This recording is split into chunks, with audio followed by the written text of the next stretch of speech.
ফের চিকিৎসায় গাফিলতিতে মৃত্যুর অভিযোগ উঠল। এবার রানাঘাটের আইশমালির যুবকের মৃত্যু। আরজিকর হাসপাতালে ওই যুবকের মৃত্যু হয়েছে বলে জানা যাচ্ছে এবং চিকিৎসকদের বিরুদ্ধেই ক্ষোভ পরিবারের। চিকিৎসায় গাফিলতির অভিযোগে মৃত্যু এমনই খবর সামনে আসছে রানাঘাটের আইশমালিতে। সেখানে এক যুবকের মৃত্যু হয়েছে, যে অভিযোগ উঠছে চিকিৎসায় গাফিলতির জেরেই এই মৃত্যু। এই অভিযোগ করছে এই যুবকের পরিবার।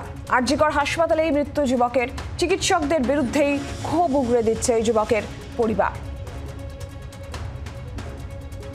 আমরা দেখেছি যে জুনিয়র চিকিৎসকেরা আরজিকরের তারা লাগাতার আন্দোলন অবস্থানে রয়েছে এবং বারবার করেই রাজ্য প্রশাসনের তরফ থেকেও পরিষেবা পাওয়া যাচ্ছে না, এই বিষয়টা সামনে আনা হচ্ছে। চিকিৎসায় গাফিলতিতে মৃত্যুর বিষয় সামনে আনা হচ্ছে। গতকাল মুখ্যমন্ত্রী মমতা বন্দ্যোপাধ্যায় বিষয়ে বলেছিলেন এবং এর মধ্যেই যে খবর সামনে আসছে চিকিৎসায় গাফিলতিতে মৃত্যুর আরও এক অভিযোগ। রানাঘাটের আইশমালির যুবকের মৃত্যু।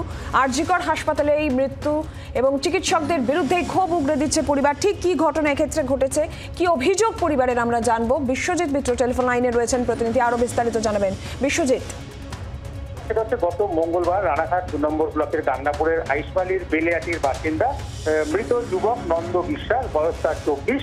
গত মঙ্গলবার দিনকে তিনি শারীরিক অসুস্থতা নিয়ে কলকাতার আরজিকরে তিনি ভর্তি হন এবং ভর্তি হওয়ার পরের থেকেই তাকে কোনো ডাক্তার বা নার্স, স্বাস্থ্যকর্মী যারা রয়েছে তারা চিকিৎসা করতে আসেননি এবং সঠিক সময় চিকিৎসা করলে তার যে নন্দ বিশ্বাস তিনি বেঁচে যেতেন বলে এমনটাই পরিবারের তরফ থেকে অভিযোগ। যখন তার শারীরিক অবস্থা ক্রমশ অবনতি হতে থাকে, ঠিক সেই সময় যে সমস্ত কর্তব্যরত নার্স যারা রয়েছেন, চিকিৎসা কর্মী, তাদেরকে তার পরিবারের তরফ থেকে যখন বলা হয়েছিল তখন তারা কেউই কর্ণপাত করেননি, যার ফলে নন্দ বিশ্বাস মারা গেছে বলে এমনটাই পরিবারের তরফ থেকে অভিযোগ। এবং এই অভিযোগের যে বর্তমানে যে ঘটনা ঘটে রয়েছে আরজিকরের এই কাণ্ড, সেই কাণ্ডের জন্য চিকিৎসা পরিষেবা ঠিকঠাক পাওয়া যাচ্ছে না এবং সেই কারণেই মারা গেছে বলে পরিবারের তরফ থেকে ক্ষোভ উগরে দিচ্ছেন। বিশ্বজিৎ, চিকিৎসায় গাফিলতির অভিযোগ পরিবার করছে ওই যুবকের। হাসপাতাল কর্তৃপক্ষ কি বলছে? আরজিকর হাসপাতালে এই যুবকের মৃত্যু হয়েছে বলে জানা যাচ্ছে, হাসপাতাল কর্তৃপক্ষের কি বক্তব্য? দেখো, এখনো পর্যন্ত হাসপাতাল কর্তৃপক্ষের কোনো অভিযোগ তারা এখনো সদুত্তর আমরা কিন্তু পাইনি, যেহেতু একেবারে জেলা নদিয়া প্রত্যন্ত গ্রামের আইশমালি গ্রাম, এই গ্রাম থেকে যখন আরজিকরে তাকে নিয়ে যাওয়া হয়েছিল উন্নত পরিষেবা পাওয়ার জন্য, কিন্তু সেখানে এই ধরনের ঘটনার পরে থেকে তারা যে ছেলে মারা গেছে, একমাত্র ছেলে, এবং তার ফলে তারা চোখে ভেঙে পড়েছেন এবং এখনো পর্যন্ত হাসপাতাল কর্তৃপক্ষের তরফ থেকে কোনো সদুত্তর আমরা পাইনি।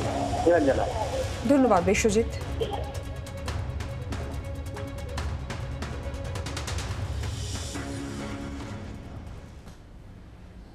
ফাঁকায় নিয়ে গিয়ে বলছে, দেখো ও তো নেই, সামান্য আছে, এখন থাকতেও পারে না থাকতেও পারে। কথা বলা হলো, সারা রাত আমি তার সঙ্গে বসে কথা বলছি, সে বলছে হ্যাঁ বাবা আমি সুস্থ আছি, বাড়ি এখনো খবর দিও না, দেখা যাক কি হয়।